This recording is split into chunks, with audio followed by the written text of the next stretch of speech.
Hello everyone, it's me again, Tarsher. So, today magluto tayo ng sinigang dahil nga malamig. So, this is the way I cook my sinigang. Kailangan ko munang i-fried yung meat para siya ay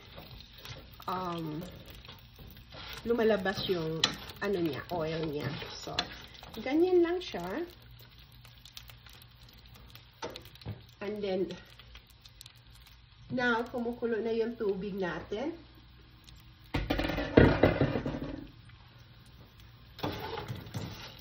As you can see, so, i-transfer ko na siya dito sa kumukulong tubig.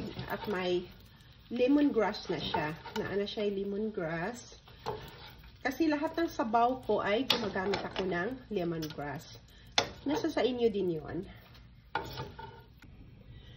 So, as I said, this is my version. So, ilagay ko na yung ginger, garlic, at saka tomato. Hindi ko na kinat siya ng maliliit dahil maano naman yan siya. And then, this is the way I cook my sinigang. So, yung sibuyas dahon, ilagay ko na siya. Tapos mamaya na yung iba.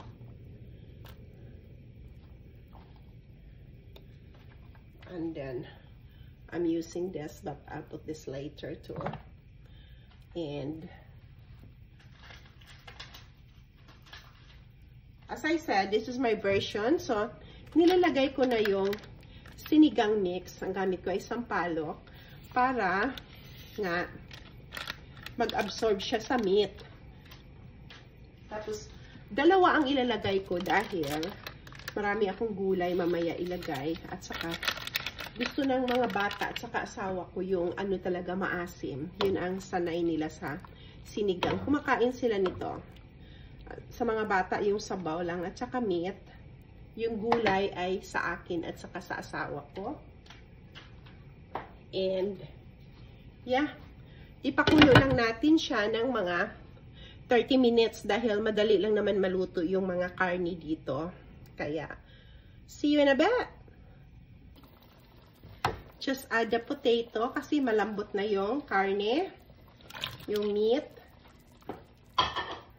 And, i-add ko na rin yung Brussels. Napaka-healthy itong vegetable na to, yung Brussels. And then, as I said, this is my version. So, i-add ko yung carrots dahil para sa mga bata. Gusto nila yung sabaw lang kasi. So, para maraming sustansya yung sabaw, lagyan ko ng carrots, mga ano-anong gulay. Basta ako pag nagluto, kung anong gulay na available sa fridge ko, niluluto ko yun para hindi masayang. At saka, ang lambot na yung meat. And, yeah. Simmer this for 3 minutes. So, we'll add the rest of the vegetable. Napa-cabbage. And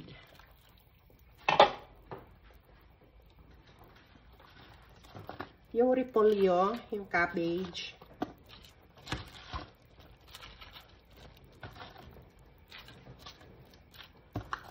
And super dali lang siya.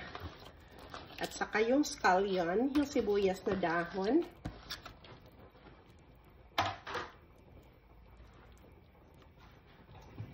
At saka spinach. Maraming spinach, mas masarap. Diba? Mas masarap pag maraming gulay.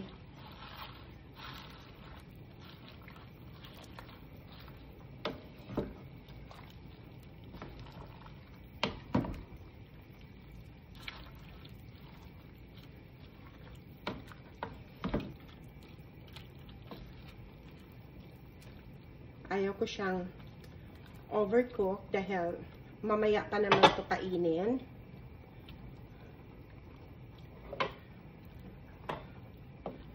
Yung mga bata na sa school pa. So, as I said, this is my version. Tikman nga natin.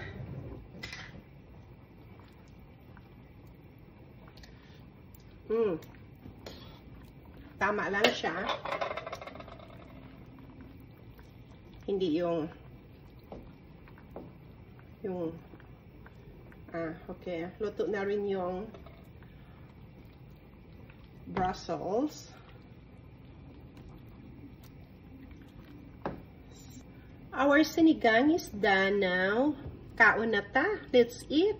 Thank you so much for watching. See you in our next video. Bye for now.